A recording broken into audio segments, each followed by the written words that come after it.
নমস্কাৰ সকলোকে স্বাগতম জনাইছো নিমাত ষ্টাডি পইণ্ট চেনেলটোলৈ আমি আজি এই ভিডিঅ'টোৰ মাধ্যমেৰে এইচএছ সেকেণ্ড ইয়াৰ পলিটিকেল সায়েন্সৰ চেপ্টাৰ 7 সাম্প্ৰতিক বিশ্বত নিৰাপত্তা শীৰ্ষক পাঠটোৰ সকলোবোৰ 99% কমন কোৱেশ্চনছ এণ্ড এনসাৰ্ছ আলোচনা কৰিম এইটো অধ্যায়ৰ পৰা তোমালোকৰ ফাইনেল এক্সামত 6 নম্বৰ থাকিব সো ভিডিঅ'টো অলপ দীঘল হ'ব তোমালোকে যদি শেষলৈকে চোৱা তেন্তে এইটো অধ্যায়ৰ পৰা ফাইনেল এক্সামত 6 নম্বৰ পোৱাটো নিশ্চিত যদি তুমি এতিয়ালৈকে এই চেনেলটো সাবস্ক্ৰাইব কৰা নাই তেন্তে প্লিজ চেনেলটো সাবস্ক্ৰাইব কৰি দিবা আৰু এইটো ভিডিঅ' তোমালোকৰ বন্ধু-বান্ধৱী অথবা তোমালোকৰ পলিটিকেল সায়েন্সৰ হোৱাটছআপ গ্ৰুপত শেয়াৰ কৰি দিবা মৰমৰ ছাত্ৰ-ছাত্ৰীসকল এইটো ভিডিঅ'ৰ ডেসক্ৰিপচনত এইচএছ সেকেণ্ড ইয়াৰ পলিটিকেল সায়েন্সৰ সকলো চেপ্টাৰৰ ভিডিঅ'ৰ প্লেলিষ্টৰ লগতে পিডিএফৰ লিংক দিয়া আছে তাত ক্লিক কৰি তোমালোকে সকলো চেপ্টাৰৰ পিডিএফ ডাউনলোড কৰি লৈ ল'বা সো বলা তেন্তে বেছি পলম নকৰি আজিৰ ভিডিঅ'টো আমি আৰম্ভ কৰোঁ ক অতি সমূহ প্ৰশ্ন উত্তৰ প্ৰত্যেকটোৰ মূল্যাংক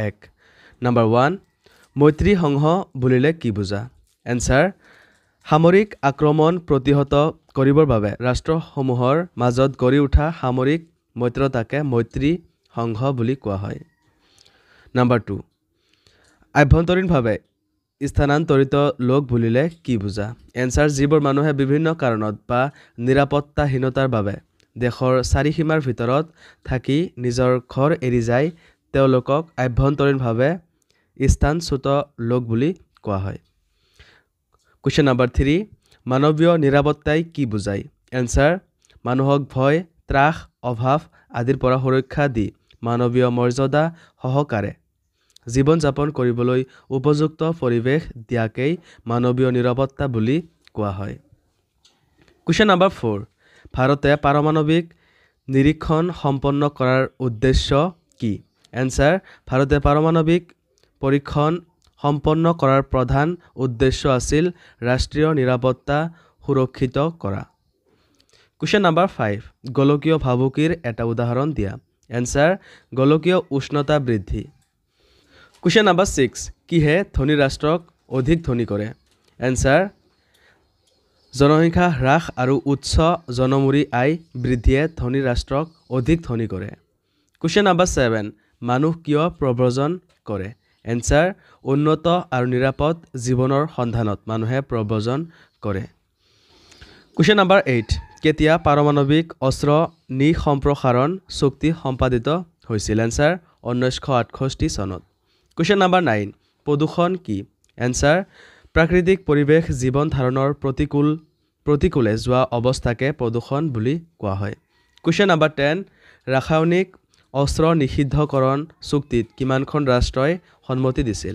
এনসাৰ 181 খন কোৱেশ্চন নাম্বাৰ 11 সকলো সমাজতে নিৰাপত্তাৰ ধাৰণা একেনে এনসাৰ সকলো সমাজতে নিৰাপত্তাৰ ধাৰণা একে নহয় কোৱেশ্চন নাম্বাৰ 12 নিৰাপত্তা বুলিলে কি বুজা এনসাৰ নিৰাপত্তা বুলিলে সাধাৰণতে ভাবুকি বা বিপৰ্যয়ক প্ৰতিহত কৰাৰ বাবে গ্ৰহণ কৰা সুৰক্ষা ব্যৱস্থাক বুজায় কোৱেশ্চন নাম্বাৰ 13 পৰম্পৰাগত নিৰাপত্তা কৌশলৰ এটা উপাদান উল্লেখ কৰা এনসাৰ ক্ষমতাৰ ভাৰসাম্য কোৱেশ্চন নাম্বাৰ 14 গোলকীয় নিৰাপত্তাৰ প্ৰতি ভাবুকি সৃষ্টি কৰা দুটা কাৰক উল্লেখ কৰা এনসাৰ দৰিদ্ৰতা আৰু সন্ত্ৰাসবাদ কোৱেশ্চন নাম্বাৰ 15 কেতিয়া সন্ত্ৰাসবাদীয়ে ভাৰতৰ সংসদ ভৱনত আক্ৰমণ কৰিছিল এনসাৰ 2001 চনত কোৱেশ্চন নাম্বাৰ 16 আধুনিক বিশ্বত দেখা দিয়া এটা ভয়ৰ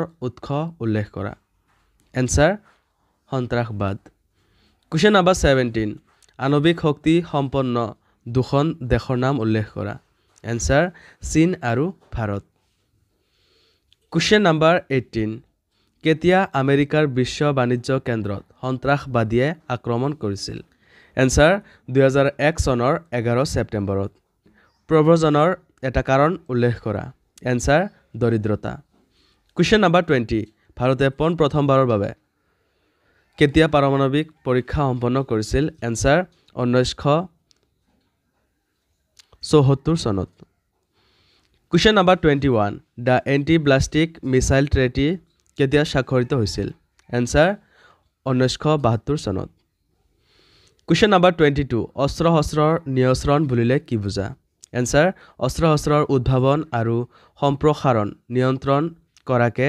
অস্ত্ৰ-শস্ত্ৰ নিয়ন্ত্ৰণ বুলি কোৱা হয়। কুৱেশ্যন নম্বৰ 23 নিৰাপত্তা প্ৰতিষ্ঠা ব্যৱস্থা বুলিলে কি বুজায়? এনসাৰ নিৰাপত্তাজনিত বিষয়ত ৰাষ্ট্ৰসমূহৰ মাজত নিয়মিতভাৱে তথ্য বিনিময় প্ৰক্ৰিয়াক নিৰাপত্তা প্ৰতিষ্ঠা ব্যৱস্থা বুলি কোৱা হয়। খ চমু প্ৰশ্নোত্তৰ প্ৰত্যেকটোৰ মূল্যাংক 2। কুৱেশ্যন নম্বৰ 1 মানৱ অধিকাৰ বুলিলে কি বুজা? এনসাৰ বিশ্বত বসবাস কৰা জাতি বৰ্ণ ধৰ্ম সম্প্ৰদায় লিংগ আদি নিৰ্বিশেষে সকলো লোকেই মানুহ হিচাপে জীয়াই থাকিবলৈ প্ৰয়োজন হোৱা সুযোগ সুবিধাকে মানৱ অধিকাৰ বোলে। কুৱেশ্যন নম্বৰ 2 প্ৰব্ৰজনকাৰী আৰু শৰণাৰ্থীৰ মাজত পাৰ্থক্য কি? এনসাৰ এক উন্নত জীৱন যাপনৰ বাবে বা কৰ্মসংস্থান বিচাৰি মানুহে নিজৰ দেশ বা অঞ্চল এৰি অন্য অঞ্চল বা বিদেশলৈ স্থায়ীভাৱে থাকিবলৈ যোৱাকে প্ৰব্ৰজন বোলে। আনহাতে প্ৰাকৃতিক দুৰ্যোগৰ বাবে যুদ্ধৰ বাবে বা ৰাজনৈতিক অত্যাচাৰৰ বাবে নিজৰ ৰাষ্ট্ৰ এৰি অন্য ৰাষ্ট্ৰলৈ পলাই যোৱা লোকক শৰণাৰ্থী বোলে। প্ৰব্ৰজনকাৰীসকলক সুৰক্ষা দিবলৈ চৰকাৰ বাধ্য নহয়, কিন্তু শৰণাৰ্থীসকলে সদায় ৰাজনৈতিক পৃষ্ঠপোষকতা লাভ কৰে। কুৱেশ্যন নম্বৰ 3 পাৰস্পৰিক আৰু অপাৰস্পৰিক নিৰাপত্তাৰ মাজত পাৰ্থক্য কি? এইটো প্ৰশ্ন HS 2019 বৰ্ষৰ ফাইনেল এক্সামত আহিছিল। এনসাৰ পাৰস্পৰিক নিৰাপত্তাই ৰাষ্ট্ৰ এখনৰ আভ্যন্তৰীণ আৰু বাহ্যিক নিৰাপত্তাৰ কথা সূচায়। ইয়াত প্ৰধানকৈ নিৰাপত্তাৰ সামৰিক দিশটো ধৰা হয়। আনহাতে অপাৰস্পৰিক নিৰাপত্তাৰ ধাৰণাটোৱে সামৰিক ভাবুকিৰ দিশটো ব্যতিক্ৰম কৰি এক বিস্তৃত পৰিসৰৰ ভয়াৱহতা আৰু ভাবুকিৰ বিৰুদ্ধে গ্ৰহণ কৰা নিৰাপত্তাক সামৰি লয়। কুৱেশ্যন নম্বৰ 4 দুটা স্বাস্থ্যজনিত ভয়াৱহ মহামাৰীৰ উল্লেখ কৰা। এনসাৰ এইডছ আৰু পক্ষী জ্বৰ। কুৱেশ্যন নম্বৰ 5 ভাবুকিৰ দুটা নতুন উৎসৰ উদাহৰণ দিয়া। এনসাৰ নম্বৰ 1 আন্তৰ্জাতিক সন্ত্ৰাসবাদ আৰু নম্বৰ 2 গোলকীয় উষ্ণতা। কুৱেশ্যন নম্বৰ 6 মানৱ অধিকাৰৰ বিভিন্ন শ্ৰেণীবোৰ কি কি? এনসাৰ মানৱ অধিকাৰৰ বিভিন্ন শ্ৰেণীবোৰ হ'ল নম্বৰ 1 ৰাজনৈতিক অধিকাৰ, নম্বৰ 2 অৰ্থনৈতিক আৰু সামাজিক অধিকাৰ, নম্বৰ 3 সমাজৰ দুৰ্বল শ্ৰেণীৰ লোক যেনে শিশুৰ অধিকাৰ, শৰণাৰ্থীৰ অধিকাৰ, সংখ্যালঘুৰ অধিকাৰ আদি। গ মজলীয়া দৈৰ্ঘ্যৰ প্ৰশ্নোত্তৰ প্ৰত্যেকটোৰ মূল্যাংক 4। কুৱেশ্যন নম্বৰ 1 মানৱ নিৰাপত্তাই ভয় আৰু অভাৱৰ পৰা মুক্ত হোৱাক বুজায়। ব্যাখ্যা কৰা। এনসাৰটো দিয়া আছে, তোমালোকে চাই লোৱা।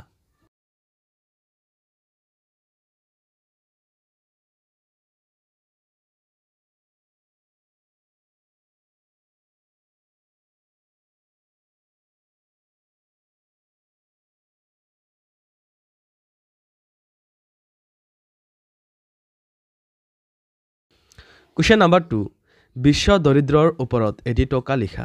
এনসাৰটো দিয়া আছে, তোমালোকে চাই লোৱা।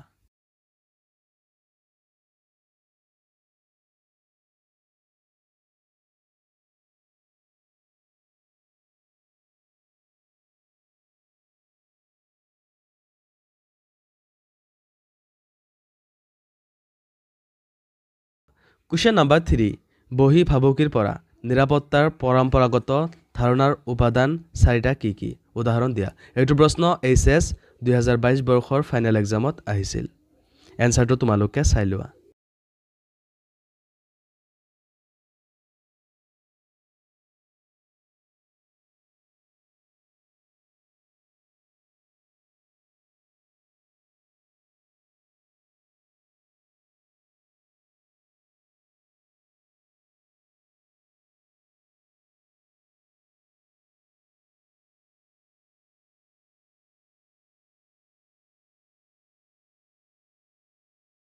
কুৱেশ্যন নম্বৰ 4 ভাৰতৰ নিৰাপত্তা কৌশলৰ 4টা উপাদান উল্লেখ কৰা। এইটো প্ৰশ্ন HS 2019 বৰ্ষৰ ফাইনেল এক্সামত আহিছিল। এনসাৰটো তোমালোকে চাই লোৱা।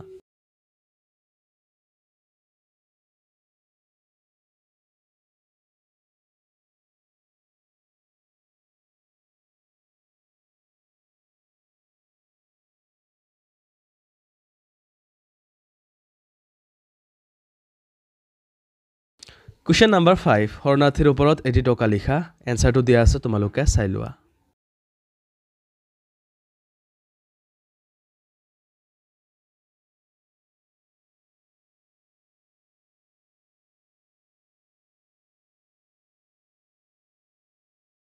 খ ৰচনাধৰ্মী প্ৰশ্ন উত্তৰ প্ৰত্যেকটোৰ মূল্যাংক 6 কুৱেশ্যন নম্বৰ 1 অপৰম্পৰাগত অথবা মানৱীয় নিৰাপত্তা মানে কি বুজা মানৱীয় নিৰাপত্তাৰ প্ৰতি দুটা ভাবুকিৰ বিষয়ে আলোচনা কৰা এনসাৰটো তোমালোকে চাই লোৱা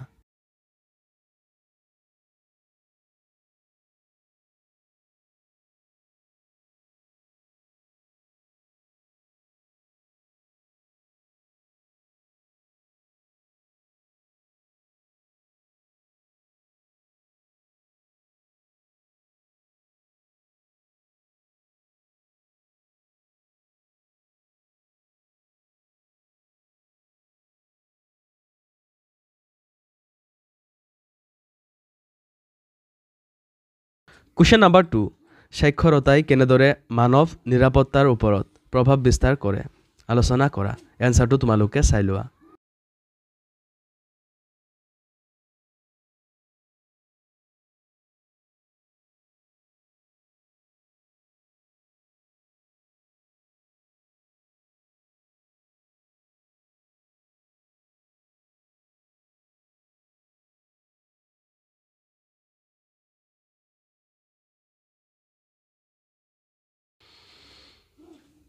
কুৱেশ্যন নম্বৰ 3 বৰ্তমান বিশ্বত দেখা দিয়া ভয়াবহ সন্ত্ৰাসবাদ দমনৰ বাবে কেইটামান পৰামৰ্শ আগবঢ়োৱা এইটো প্ৰশ্ন এইচএছ 2019 বৰ্ষৰ ফাইনেল এক্সামত আহিছিল এনসাৰটো তোমালোকে চাই লোৱা